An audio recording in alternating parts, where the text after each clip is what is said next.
এই যে মাটির কাজ শেষের পর্যায়ে আর কি, এই 2-1 দিনের মধ্যে রং ধরুন, রং ধরার পর আর কি মন্দিরে মন্দিরে যে রং শেষ করে দিয়ে হ্যাগো মাল বুঝিয়ে দিয়ে আসুন।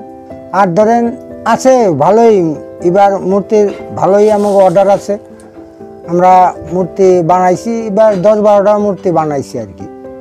আমাদের ধরেন 4 মাস ধরে এই কাজই করবানিছি, 10টা মূর্তিতে না 4-5 জন লোকে ধরেন 4 মাস ধরে কাজ করতেছে। এই 4 মাসে ধরেন আমার কারিগর পত্র আছে, এক একজনের 20,000 25,000 এরকম হ্যাগো বেতনে আনছি। ধরেন আমার মোটামুটি একটু চলার মতো একটু হয় আর কি, নিজে কাজ করে ওইটা থাকে।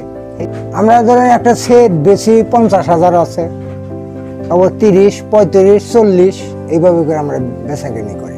এর দিয়ে জরা পাকাই, জরা পাকানোর পর আবার একটা মাটি দেই, তার উপরে আরেক মাটি দেই, তারপর আঙ্গুল মাথা এগুলো আবার বানিয়ে বানিয়ে লাগাই। এতে এইভাবে কাজ শেষ করি আর কি। এখন আমরা এই মূর্তির কাজ করতেছি, মাটির কাজ করতেছি, 2 দিন পর রং ধরুম আর কি।